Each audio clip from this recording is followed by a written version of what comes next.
what's up all my Elvis friends, and welcome back to the channel. Hope everybody's having a good day. Mine's going pretty good so far. Today's video is going to be one I've been wanting to do for a while now. It is a performance from Las Vegas from September of 1974, September 2nd to be precise. And this show, if you're not aware of it, you can do some research on it, but it's a very unique show. And it's unique in the fact that Lisa Marie and Priscilla were in the audience. Elvis made that very apparent to the audience. And at times he spoke directly to Priscilla. And at times he spoke indirectly to Priscilla. Some of it good, some of it not so good. He also talked a lot in this concert about his jewelry, paternity test, the divorce, medical procedures. It's a very unique show. Some attribute it to him being on painkillers because he had a toothache. Really don't know. I want to cover this whole show because the whole thing, it was recorded on soundboard just after CC Rider. And then we got all the rants and everything, but I want to do this one particular song because it's probably one you hadn't heard this way before. But before I get into that, I want to thank everybody for liking and subscribing. Thank you for your comments down below. Can't wait to hear them on this video, if you've heard them or not. Also, thank you to my Patreon supporters. If you would like to help support the channel, there are links in the description down below. Also, don't forget about the coaster set that I'm making for the 500 subscriber special. I'll post a picture of that here. I'm still working on them, so got a little time there. But yeah, let's jump right into this. You let me know what you think, and pay particular attention to the spoken word part of "You Gave Me a Mountain." It sounds like he is pretty much screaming, and witness accounts say that he was actually looking at Priscilla when he says, you took my reason for living, you took my pride and my joy. Something like that. I can't remember the exact spot he screams, but we're fixing to listen to it. Let me know if you've ever heard a version of "You Gave Me a Mountain" like this. Thank you very much. Let's go on the mountain.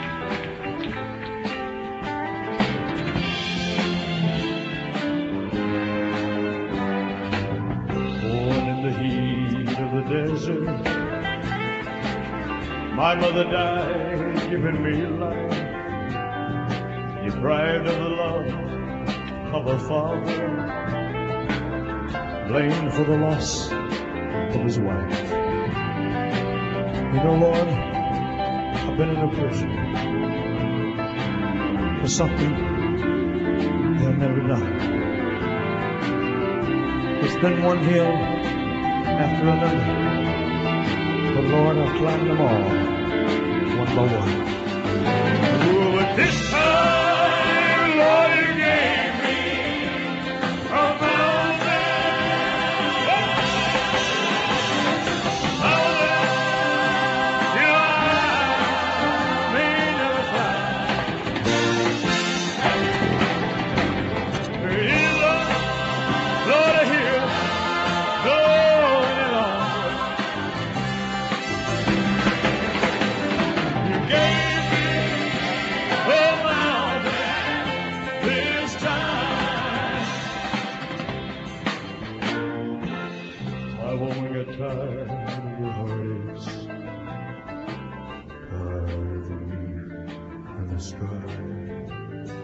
So tired of work for nothing. Just tired of being my wife. She took my one ray of sunshine. She took my pride and my joy. She took my reason for living. She took my small baby boy. Oh, and this time, Lord, you gave me a mountain. A mountain. Lord, you know I made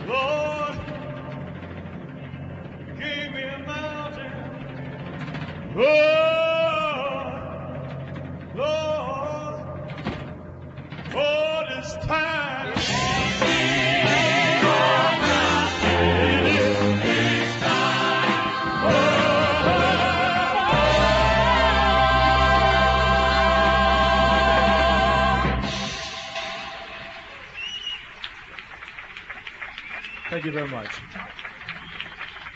Thank you. You're a beautiful audience. Thank you.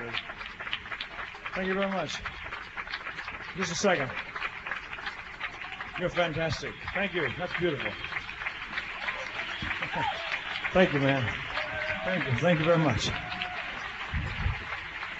Thank you. That's fantastic, ladies and gentlemen. Thank you.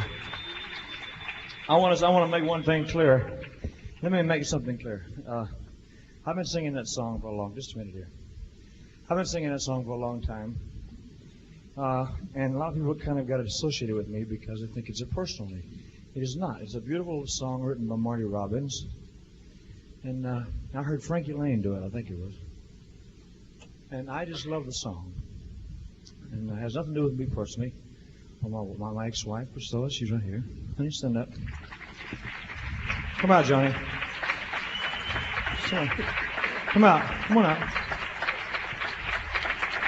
Turn around and let them see you. Let them see you.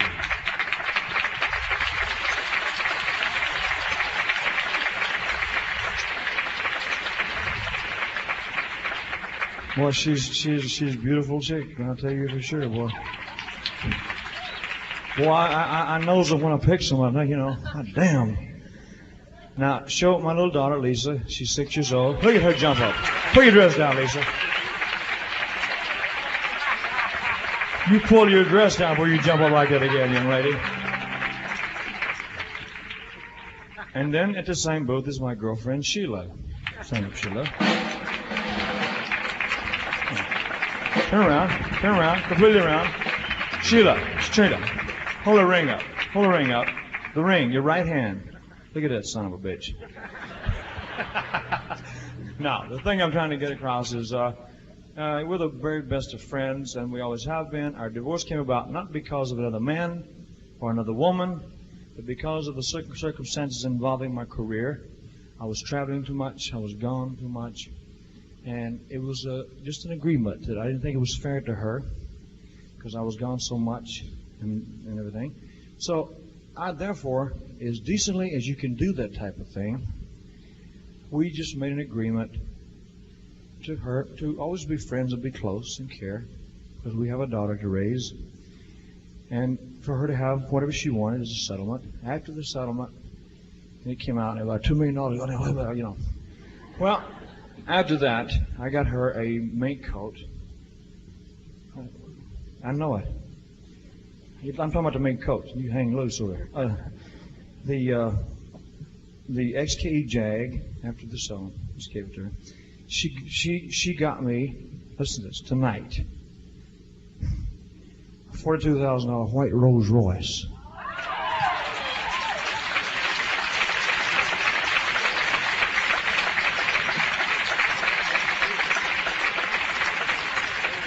That's the type of relationship that we have, you know, and it's not a bad setup, is it, fellas? You know, I mean, I got part of it back anyway, did I? I wasn't hurting too bad, but I mean, I did get part of it back. You know, she bought the car just out of a gesture of love, and she likes the studs that I have. It's not a car, it's a studs.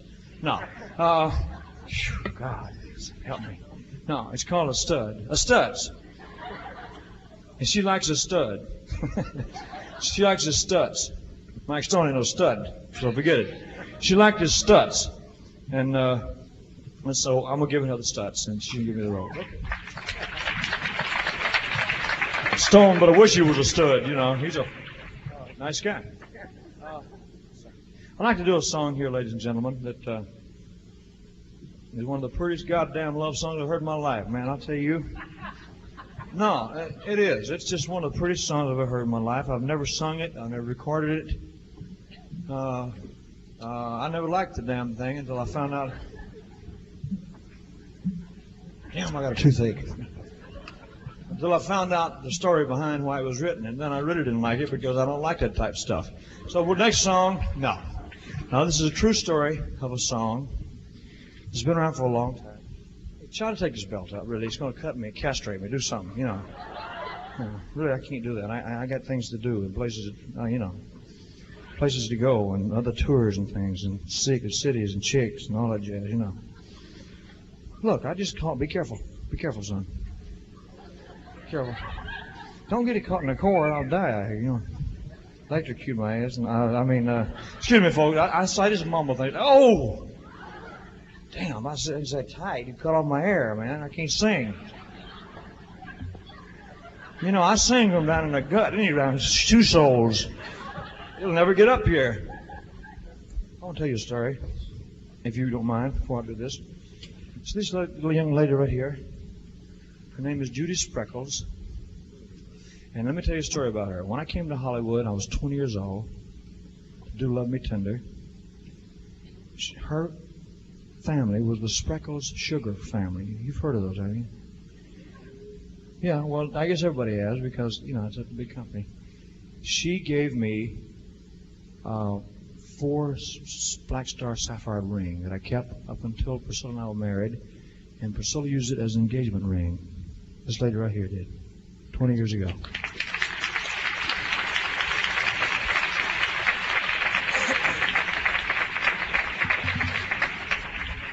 Judy Spreckles. I don't know where she's been. She's been married off in the hills, flying into jets and climbing trees and all kinds of stuff there.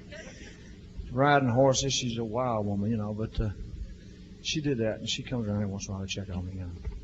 So anyway, let me tell you about this song, all kidding aside. It's the story of a man who's dying in a hospital. And his wife had been sitting by his bedside for 3 days and 3 nights. Somewhere on the 3rd night, between midnight and day, she lay down beside him and dozed off to sleep softly, Glenn. Lay down beside him and dozed off to sleep. Well, he felt her when she dozed off to sleep. And I hope you'd quit writing the glasses till I'll tell the story, please. He was dying, and he felt her when she lay down beside him. And he didn't want her to see him pass away.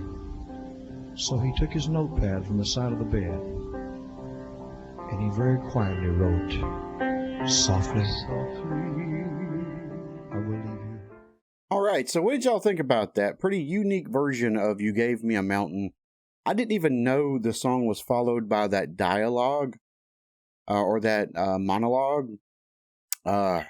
Just so much to process there. He says so much. He talks about the gifts they buy each other and how good they are still friends. And Priscilla and Lisa Marie are sitting with his current girlfriend, Sheila. Who is Sheila? Where'd she come from? I may have remembered her, but not the name. I may remember something else about her, but not the name. Just a lot. The way he was talking to Lisa Marie there, joking with her to make sure her dress was pulled down when she jumped up. Kind of sounded kind of stern there, like maybe he was being serious a little bit.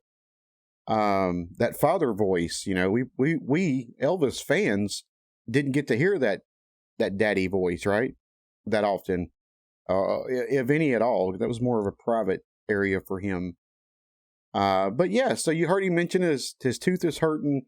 Obviously, he's rambling on, and this happens all throughout this concert. And as you can see, there's an hour and 25 minutes of this audio from the soundboard. Definitely plan on doing some more of these.